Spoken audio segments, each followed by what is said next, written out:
Hi everyone, I'm Hannah Black, and I need to tell you about the most shocking betrayal I've ever witnessed. Before I start this crazy story, please hit that subscribe button and let me know in the comments where you're watching from.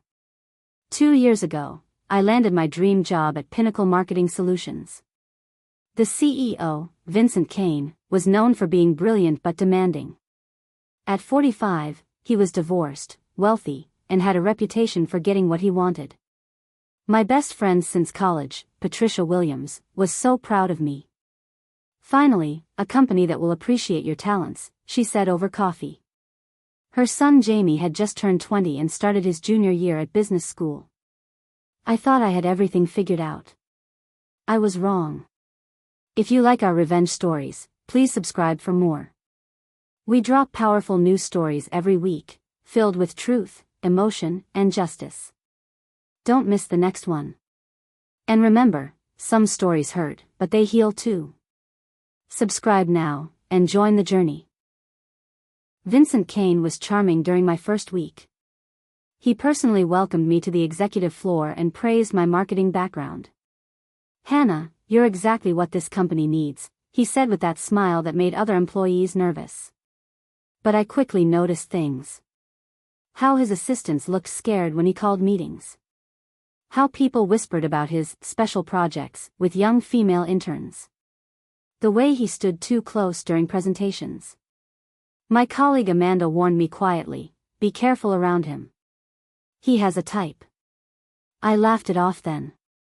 I'm 28 and married. I'm not his type. How naive I was. Vincent Kane's real target wasn't me at all.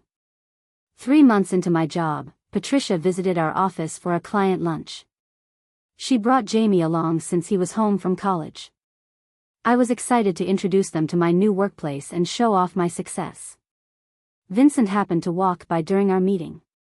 I made polite introductions, expecting a brief handshake and small talk.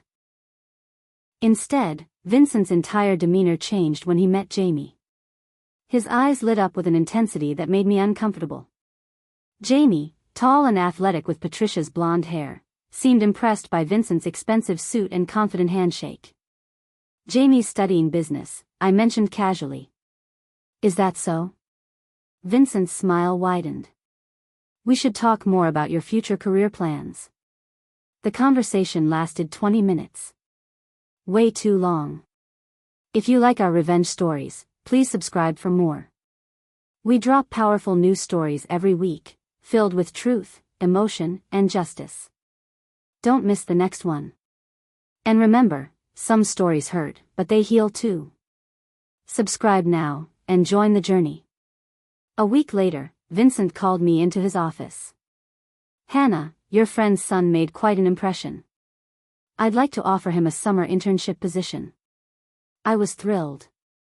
Jamie needed experience, and this seemed like a generous gesture from my boss. "That's incredibly kind of you, Vincent. Patricia will be so grateful." "Actually," Vincent said, leaning back in his leather chair, "let's keep this between us for now. I want to surprise them both." Something felt off about the secrecy, but I pushed the feeling down. Vincent was doing something nice for my best friend's family. What could go wrong? I should have trusted my instincts. Vincent Kane had just begun his carefully planned hunt, and Jamie was his target. Jamie started his internship in June. Patricia was overjoyed when Vincent finally called her with the offer. "Hannah, your boss is amazing." This opportunity could change Jamie's entire future. At first, everything seemed normal. Jamie worked in the marketing department, helping with research and presentations. He was bright, eager, and popular with the other interns. But Vincent paid him unusual attention. Private meetings in his office. Invitations to client dinners. Leadership development, Vincent called it. Other employees started noticing too. "Why is the CEO so interested in one intern?" Amanda asked me during lunch. I defended Vincent, but doubt crept into my mind. Something was happening, and I couldn't figure out what. The first real warning sign came in July. I was working late on a presentation when I saw Vincent's office light still on at 9 p.m. Through the glass walls, I could see him with Jamie, standing very close together over some documents. Vincent's hand rested on Jamie's shoulder. The gesture looked intimate. Too personal for a boss and intern. I told myself I was imagining things. Maybe Vincent was just being fatherly. After all, he didn't have children of his own. But when Jamie left Vincent's office that night, his shirt was wrinkled and his hair looked disheveled. He avoided eye contact when he passed my desk. My stomach twisted with a terrible suspicion I didn't want to believe. Jamie loves his internship, Patricia gushed over our weekly coffee date. Vincent has been so generous with his time. He even took Jamie to that exclusive country club last weekend. My coffee cup froze halfway to my lips. Just the two of them? Yes, Vincent wanted to introduce Jamie to some important business contacts. Isn't that wonderful? I forced a smile, but my mind was racing. A 45-year-old CEO taking a 20-year-old intern to private clubs on weekends wasn't mentorship. It was something else entirely. Patricia, I said carefully, has Jamie mentioned anything unusual about Vincent's behavior? She laughed. Only that Vincent treats him like family. Better than family, actually. Jamie's own father never showed him this kind of attention. My heart sank. 2 weeks later, I made a discovery that changed everything. I was leaving the office late when I heard voices from the executive bathroom. The door was slightly open, and I could hear Vincent's distinctive laugh. Then I heard Jamie's voice, breathless and excited. No one can find out about this. Don't worry, Vincent replied. Our secret is safe.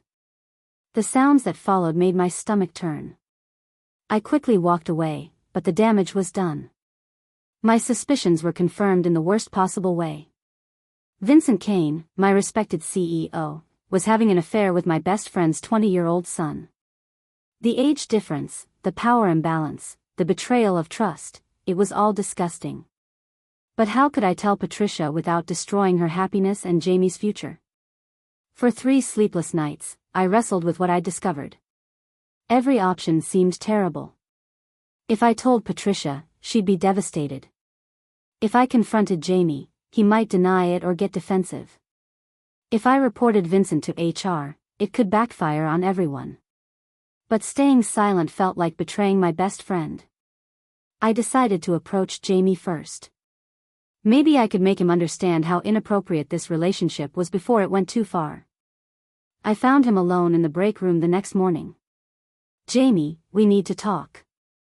His face immediately went pale. About what? I think you know, I said gently. This thing with Vincent needs to stop before someone gets hurt. Jamie's defensive reaction told me everything I needed to know. You don't understand, Jamie said, his voice shaking with anger. Vincent isn't like other adults. He sees my potential. He believes in me. Jamie, he's 25 years older than you. He's your boss. This isn't appropriate. You're just jealous, he snapped. Vincent says people at the company are jealous of our connection because I'm succeeding faster than they did. The manipulation was obvious to me, but Jamie couldn't see it. Vincent had convinced this naive young man that their relationship was special, meaningful, even beneficial for his career. What about your mother? I asked. Patricia trusts Vincent. She thinks he's mentoring you. Jamie's expression flickered with guilt, but he quickly recovered. What she doesn't know won't hurt her. That's when I realized how far Vincent's manipulation had already gone. The next day, Vincent called me into his office. His usual charm was replaced by cold calculation. Hannah, I understand you've been having concerns about Jamie's internship program. I kept my expression neutral. I want what's best for everyone involved. Good. Then you'll understand that spreading rumors or gossip about private mentoring relationships could be very damaging. For the company, for careers, for families. The threat was clear but carefully worded. Vincent was warning me to stay silent or face consequences. I'd hate to see a valued employee like you struggle with performance issues, he continued with a fake smile. My job was being threatened. Vincent was using his power to protect his secret relationship with Jamie. Over the next month, Vincent became bolder. He started taking Jamie on weekend trips, calling them business conferences.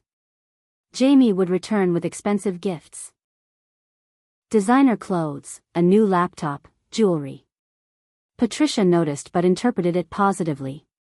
Vincent is so generous. He's really investing in Jamie's future. Meanwhile, at work, Vincent's behavior toward me changed dramatically.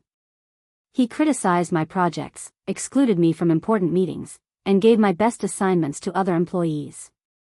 The message was clear: stay quiet about Jamie, or your career suffers. But Vincent made a critical mistake.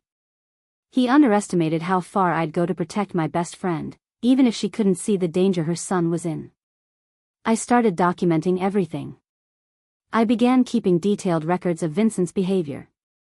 Photos of Jamie leaving Vincent's office late at night. Screenshots of expense reports showing expensive dinners for two. Notes about their weekend trips and unexplained absences. I also researched Vincent's past more carefully. What I found was disturbing. His previous company had quietly settled a harassment lawsuit with a former male intern. The details were sealed, but the pattern was clear. Vincent Kane was a predator who targeted young, ambitious men from lower-income families. Jamie fit his type perfectly: hungry for success, lacking a strong father figure, and vulnerable to older authority figures who offered attention and opportunities. My evidence file grew thicker every week. In August, Vincent made an announcement that shocked everyone. During a company meeting, he casually mentioned that Jamie would be extending his internship through the fall semester. Young talent like Jamie's deserves extra investment, Vincent said, his hand resting possessively on Jamie's shoulder. After the meeting, co-workers approached me with questions. Isn't that your friend's son? Why is the CEO so interested in one intern? This seems weird, right? I gave neutral responses, but inside I was screaming. Vincent was becoming careless, letting his obsession with Jamie show publicly. That evening, Patricia called me excitedly. Can you believe Vincent is extending Jamie's internship? This is incredible for his resume. I wanted to tell her everything, but I still needed more evidence to make her believe the truth. September brought the event that finally pushed me to action. Vincent announced he was taking Jamie to a 3-day leadership retreat in Napa Valley. Just the two of them. When Patricia told me about it, she was practically glowing. Vincent is personally mentoring Jamie at an executive level. My son is so lucky. That night, I made my decision. I couldn't watch Vincent manipulate Jamie any longer, and I couldn't let Patricia continue living in ignorance. I called Patricia and asked her to meet me for emergency coffee the next morning. It was time to show her everything I'd discovered. Patricia, I said when we sat down, there's something about Vincent and Jamie that you need to know. Her smile faded as she saw my serious expression. I showed Patricia everything. The photos, the expense reports, the timeline of their relationship's progression, and my research into Vincent's past. Patricia's face went through a series of emotions: confusion, disbelief, anger, and finally, devastation. This can't be true, she whispered, staring at a photo of Jamie leaving Vincent's office at midnight. Jamie would have told me if something inappropriate was happening. Vincent is very skilled at manipulation, I explained gently. He's convinced Jamie that this relationship is normal, even beneficial. Patricia started crying. My baby boy. How could I not see this? How could I let this happen? This isn't your fault, I assured her. Vincent is the adult with power. He's responsible for this situation. But Patricia was already planning her response. That evening, Patricia confronted Jamie at home. She called me afterward, sobbing. He denied everything at first. Then he got angry and defensive. Finally, he admitted they were involved, but insisted it was love, not abuse. What did you tell him? I told him Vincent is a predator who's taking advantage of him. Jamie screamed that I was jealous of their relationship and didn't understand modern love. Patricia's voice broke. He actually said that, Hannah. My 20-year-old son thinks he's in love with a 45-year-old man who could destroy his future with one phone call. The next day, Jamie didn't show up for his internship. Vincent called me into his office, his face dark with fury. I assume you know why my intern isn't here today. I met his gaze steadily. I imagine he's dealing with some family issues. Vincent's retaliation was swift and vicious. Within a week, my work assignments were reduced to mundane tasks. My access to important client files was revoked. He started documenting fake performance issues and excluding me from team meetings. But Vincent made another mistake. His obvious targeting of me after Jamie's absence was so transparent that other employees began asking questions. Amanda approached me privately. Everyone knows Vincent is retaliating against you because of the intern situation. This is textbook workplace harassment. I need this job, I told her. I can't afford to fight back. Maybe you can't afford not to fight back, she replied. Vincent won't stop here. He'll destroy your career to protect his secret. She was right. Vincent Kane had underestimated me again. I wasn't just going to document his crimes, I was going to end his career. I reached out to an employment lawyer who specialized in workplace harassment and abuse of power. When I showed him my evidence file, his eyes widened. This is one of the clearest cases of abuse of authority I've ever seen, he said. The age difference, the power imbalance, the retaliation against you for trying to protect the victim, we have multiple legal violations here. He also connected me with the former intern from Vincent's previous company. After years of therapy, the young man was willing to testify about Vincent's pattern of behavior. Vincent destroyed my confidence for years, he told me over the phone. I blamed myself for what happened. If testifying can prevent him from hurting someone else, I'll do it. My case against Vincent Kane was becoming bulletproof. Meanwhile, Patricia was fighting her own battle to help Jamie understand the reality of his situation. She convinced him to see a therapist who specialized in power-based relationships. The therapist explained to Jamie how predators use grooming techniques, Patricia told me during one of our weekly support calls. How they isolate victims, make them feel special, and convince them the relationship is their choice. Slowly, Jamie began to understand that Vincent had manipulated him from the beginning. The expensive gifts, the special attention, the promises about his future. It was all part of a calculated seduction. Jamie is angry now, Patricia said. Angry at Vincent, angry at himself, and angry at the situation. But at least he's not defending Vincent anymore. This was the opening I needed to convince Jamie to cooperate with my legal case. Getting Jamie to agree to testify against Vincent required careful handling. He was embarrassed, scared about his reputation, and worried about his future career prospects. What if no one believes me? He asked during our meeting with the lawyer. What if they think I wanted this to happen? The evidence shows a clear pattern of predatory behavior, the lawyer assured him. You were groomed by someone in a position of authority. No one will blame you. Jamie's testimony was powerful. He described how Vincent had slowly isolated him from other interns, made him feel uniquely special, and gradually introduced physical intimacy as part of their mentoring relationship. I thought I was mature enough to handle an adult relationship, Jamie admitted. I didn't realize how he was controlling every aspect of our interactions. With Jamie's cooperation, we had everything needed to bring Vincent down. When Vincent received the lawsuit papers, his reaction was predictable. He immediately called me into his office for one final intimidation attempt. Hannah, you're making a serious mistake. I have powerful connections in this industry.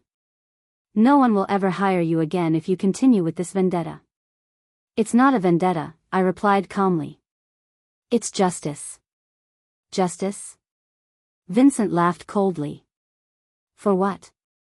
A consensual relationship between adults? For sexual harassment, abuse of power, retaliation, and creating a hostile work environment, I listed. Jamie was 20 years old and your subordinate. There's nothing consensual about that power dynamic. Vincent's confident mask finally slipped, revealing the desperate predator underneath. "You'll regret this," he snarled. But his threats were empty now. Vincent's lawyers quickly realized their client's position was indefensible. The evidence was overwhelming, the testimonies were credible, and Vincent's pattern of behavior was undeniable. Within 6 months, they offered a substantial settlement. Vincent would resign from Pinnacle Marketing Solutions, pay significant compensation to Jamie and me, and agree to never contact either of us again. Most importantly, the company implemented new policies to prevent power-based harassment and protect young employees from predatory executives. "Are you satisfied with this outcome?" the lawyer asked me. "Vincent loses his position of power, Jamie gets compensation for his trauma, and future interns are protected," I said. "That's justice." The settlement was finalized 3 days before Christmas, the best gift I could have asked for. 6 months later, Patricia, Jamie, and I met for coffee to discuss how everyone was healing. Jamie was back in school, working with a therapist, and slowly rebuilding his confidence. "I still feel stupid for falling for Vincent's manipulation," he admitted. "But I'm learning that smart people can be victims too." Patricia had also started therapy to deal with her guilt about not recognizing the signs. "I trusted Vincent because you worked for him, Hannah. I thought he was safe." "We all trusted him," I said. "That's what predators count on, our basic assumption that people in authority positions will behave ethically." I had found a new job at a company with strong ethical leadership and transparent policies. The lawsuit settlement had given me financial security to be selective about my next position. Today, 2 years later, I'm sharing this story because I want people to understand how workplace predators operate. They don't announce their intentions. They use charm, power, and carefully planned manipulation to exploit vulnerable people. Vincent Kane targeted Jamie because he was young, ambitious, and lacking strong father figure guidance. He used his position as CEO to create opportunities for grooming and manipulation. If you recognize similar patterns in your workplace. Patricia and Jamie are both doing well now. Jamie graduated with honors and works for a company with strong mentorship programs and ethical oversight. Our friendship survived this trauma and became even stronger. And Vincent Kane? He never worked in corporate leadership again. Sometimes justice takes time, but it's worth fighting for. Remember to like this video if my story helped you, subscribe for more workplace survival stories, and share with anyone who might be facing similar situations. Your support helps me continue advocating for workplace safety and ethical leadership. Stay strong, and trust your instincts. They might save someone's life. If this story moved you, don't forget to like the video, subscribe for more powerful narratives, and share your thoughts in the comments. We'd love to hear what part hit you the hardest. Thanks for watching.